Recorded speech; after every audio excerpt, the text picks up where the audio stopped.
नमस्कार, मैं राकेश वर्मा आप सभी का स्वागत करता हूं आपके अपने परिवार एसएन गुरुकुल पर।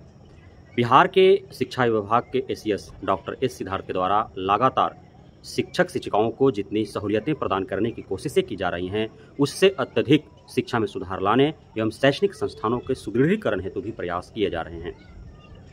अभी आप सभी को ज्ञात होना चाहिए कि लगातार शिक्षक शिक्षिकाएं जहां एक और ट्रांसफ़र की मांग कर रहे हैं, वहीं विद्यालय 10 से 4 करने की भी मांग कर रहे हैं।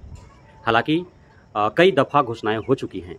जब डॉक्टर एस सिद्धार्थ से पूर्व एसीएस के पाठक थे तो उन्होंने तो एक न माना, लेकिन डॉक्टर एस सिद्धार्थ से भी उम्मीदें थीं कि जब ये आएंगे तो सदन से जो माननीय मुख्यमंत्री साहब ने या उस समय के तत्कालीन शिक्षा मंत्री ने जो घोषणाएं कर रखी है उसका अनुपालन होगा, लेकिन इसका नहीं हो पाया। अब तक 10 से 4 कहाँ विद्यालय चल रहे हैं, अभी नहीं चल रहे हैं। ट्रांसफ़र को लेकर के डॉक्टर एस सिद्धार्थ कमर कस चुके हैं और बिहार में कार्यरत सभी शिक्षक शिक्षिकाओं का वे ट्रांसफ़र करने का जद्दोजहद आरंभ कर चुके हैं। उनके द्वारा कल भी नोटिस जारी करके बताया गया कि वे फिजिकली कोई आवेदन न दें, ऑनलाइन आवेदन लिए जाएंगे। जिस नियमावली के आधार पर आप सभी का नियुक्ति हुआ है उस नियमावली में संशोधन की प्रक्रियाएँ चल रही हैं। नई ट्रांसफ़र पॉलिसी आएंगी और उसके बाद जो है आपका आवेदन लिया जाएगा ऑनलाइन। ऑफलाइन आवेदन पर कोई विचार नहीं किया जाएगा और ऑनलाइन आवेदन जिनको ट्रांसफ़र लेने होंगे उन्हीं का ऑनलाइन आवेदन लिया जाएगा, वही ऑनलाइन आवेदन करेंगे, उस पर विचार किया जाएगा और उसको जो है उनके सहूलियत के हिसाब से हो सकता है कि उनको ऐच्छिक ट्रांसफ़र भी मिल जाए, हो सकता है उनको परस्पर हस्तांतरण का लाभ मिल जाए और इस प्रकार उनको संतोषजनक तरीके से जहां वो सहज और सुरक्षित महसूस करे, जो जहां वो संतुष्ट रह सके, तो वहां उनको पदस्थापित कर दी जाएंगी। इतनी कोशिशें की जाएंगी, भरसक गुंजाइश रहेंगे इसका, लेकिन अब 100% शिक्षक शिक्षिकाओं को संतुष्ट नहीं किया जा सकता है, चूँकि विद्यालय सुदूर ग्रामीण इलाकों में भी है, पहाड़ी क्षेत्रों में भी है, दियारा क्षेत्रों में भी है, जंगली इलाकों में भी है, हर जगह शिक्षक शिक्षिकाएं होने अनिवार्य हैं। तो उस हिसाब से सबका मैनेजमेंट किया जाएगा। ये सारे प्रक्रियाएं तो चली रही हैं। इसी बीच डॉक्टर एस सिद्धार्थ साहब का शिक्षक शिक्षिकाओं को लेकर के शिक्षक मार्गदर्शिका दिए जाने की बात कही जाती है। अब ये शिक्षक मार्गदर्शिका है क्या? इस शिक्षक मार्गदर्शिका को शिक्षा विभाग के द्वारा जारी किया गया है और इसमें शिक्षक के क्या कर्तव्य हैं, पठन पाठन के अलावे अर्थात उनका जो शिक्षण कार्य है उसके अलावे और शिक्षकों की क्या महत्वपूर्ण भूमिका है। चूँकि आप कोई कर्मचारी है नहीं, आप कोई अधिकारी पदाधिकारी है नहीं कि आप इस प्रॉपर कार्य के लिए हैं, तो यही आपको कार्य करने हैं। क्योंकि आप शिक्षक हैं, शिक्षक समाज का आईना होता है, शिक्षक चिराग के भांति होता है, शिक्षक दीपक के भांति होता है, जो खुद जल करके और समाज को प्रकाश देता है, समाज में प्रकाश फैलाता है। तो शिक्षक शिक्षिकाओं के ऊपर जिम्मेदारी है सिर्फ यह नहीं कि किताब में जो लिखा हुआ है उन बातों को अपने लहजे में, अपने शब्दों के माध्यम से और विस्तार रूप से उसको बच्चों के मन मस्तिष्क में बैठा देना है। किताबी नॉलेजें सिर्फ देना ही शिक्षकों का कर्तव्य नहीं है। शिक्षकों का कर्तव्य है कि विद्यार्थियों में नैतिकता कैसे लाया जाए, अनुशासन उसमें कैसे लाया जाए, बच्चों को देशभक्ति कैसे सिखाया जाए, बच्चों के अंदर मानवता कैसे, इंसानियत कैसे लाया जाए उनके अंदर।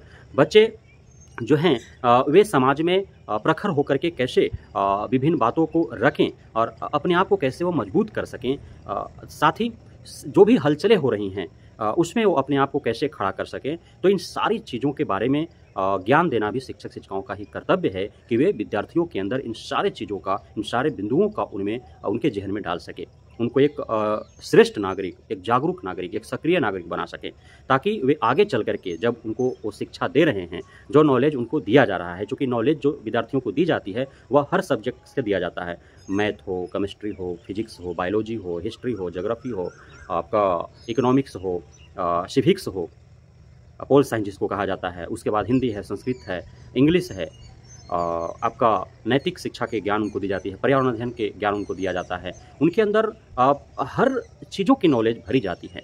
तो जब वो नॉलेज ले रहे हैं हर विषयों पर, तो वो एक श्रेष्ठ नागरिक बने, जागरूक नागरिक बने, वे एक सक्रिय नागरिक बने, ताकि वे आगे चल करके जब भी जहाँ भी उनको अवसर मिले वे अपने विचार को प्रकट कर सके, देश के विकास में अपना अहम भूमिका अदा कर सके। तो इस रूप में उनका विकास करना है, विकसित करना है। साथ ही अभी चूँकि प्रतियोगिता का दौर है, हर जगहों पर यदि कोई इंटरमीडिएट पास करके बच्चा जाता है, उसे अच्छा कॉलेज में अच्छा कोर्स करने के लिए एडमिशन लेना है, तो उस हेतु उसको एक प्रतियोगी परीक्षा से गुजरना होगा। चाहे मेडिकल के क्षेत्र में जाना है तो उसको नीट परीक्षाएं देने होंगे, अलग उसको बड़े यूनिवर्सिटीज़ में, अच्छे यूनिवर्सिटीज़ में एडमिशन लेना है तो उस यूनिवर्सिटीज़ में एडमिशन हेतु उसका एंट्रेंस टेस्ट होता है, तो उस हेतु उसको प्रतियोगी परीक्षा के भांति ही उसको कंपटीशन में भाग लेना होगा और अपने प्रतियोगी प्रतिभागियों के साथ उनको कंपटीशन करना होगा। तो उस हेतु भी उनको तैयार करना है। साथ ही जो रिक्रूटमेंट रिक्रूटमेंट होते हैं, जो भर्तियां निकाली जा रही हैं, प्रतियोगी परीक्षा के आधार पर ही भर्तियां निकाली जा रही हैं, तो उस हेतु भी उनको तैयार करना है। तो इस पर्पज से अभी से ही उनको तैयार करना होगा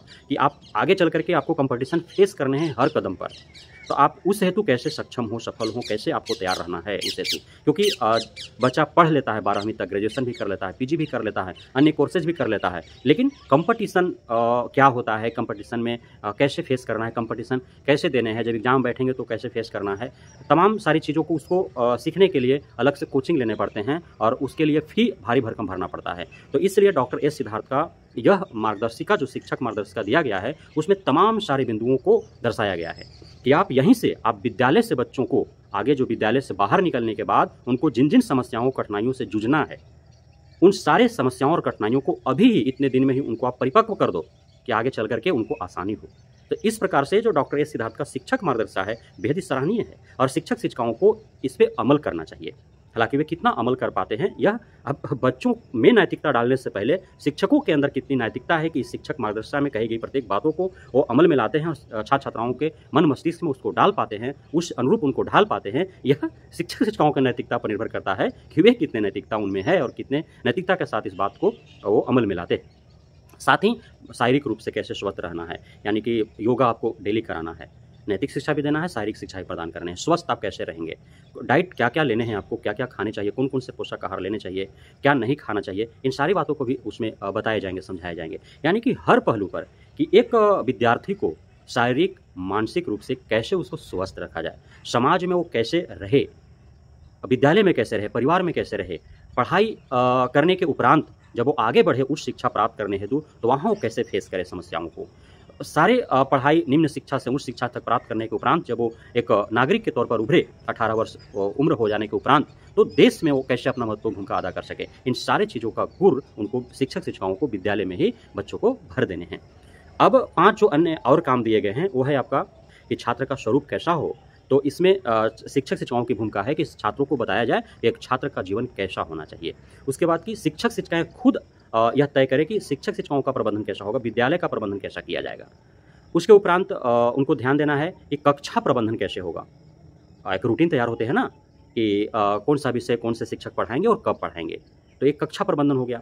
साथ ही विद्यालय प्रबंधन कि विद्यालय में कौन से कार्य कब होंगे, किसकी क्या जिम्मेदारी है, अलग अलग सेशन चलते हैं, अलग अलग कार्य किए जाते हैं, तो सफाई कौन करवाएगा, पुस्तकालय कौन देखेगा, रूटीन कौन बनाएगा, साथ में रूटीन के अनुरूप कौन भेजेंगे, वो प्रार्थना कौन करवाएगा। उसके बाद है कि योगा कौन करवाएंगे।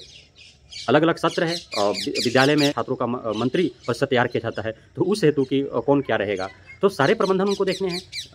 अन्य प्रकार के जो भी हैं वो सारे देखने हैं। साथ ही अब प्रत्येक हफ्ता में होगा कि पक्षवार होगा कि महीनवार होगा, जो छात्र शिक्षक संगोष्ठी या शिक्षक पेरेंट्स संगोष्ठी जो होता है वो होने चाहिए, क्योंकि छात्र छात्राओं को भी जागरूक करना है, उनके साथ साथ उनके अभिभावकों को भी जागरूक करना है, शिक्षा के प्रति उनको जागृत करना है।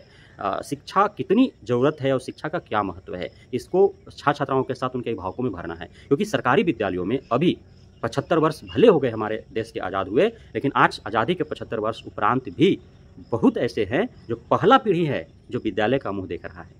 यानी कि आज भी सरकारी विद्यालय में पढ़ने वाले बहुत ऐसे बच्चे हैं, करोड़ों की संख्या में, जिनका माता पिता निरक्षर हैं, वो हस्ताक्षर करना भी नहीं जानते हैं।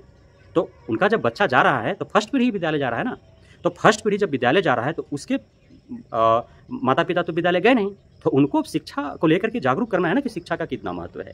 तो ये आवश्यक है और ये सारे जिम्मेदारी किनको सौंपा गया है, शिक्षक शिक्षिकाओं के ऊपर।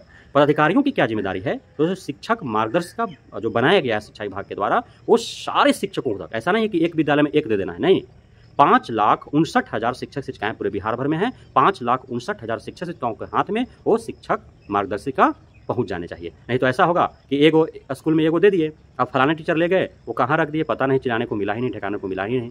अब कोई आएगा कि भाई शिक्षक मार्गदर्शिका आपने पढ़ा, क्या क्या बातें हैं, बोला सर तो ले गए थे, आया ही नहीं लेकर के। ऐसा नहीं होना चाहिए शिकायत। तो ये अधिकारियों की जिम्मेदारी है कि शिक्षक मार्गदर्शिका प्रत्येक शिक्षकों तक पहुंचे, साथ ही प्रत्येक शिक्षक शिक्षिकाएं इसका अनुपालन करें, अमल में लाएं और छात्र छात्राओं के अंदर शिक्षक मार्गदर्शिका के अनुरूप उनके अंदर जो भी गुण भरे जाने चाहिए वो भरे जाए। ये जिम्मेदारी अधिकारियों को दिया गया है कि वे मॉनिटरिंग करें इसका।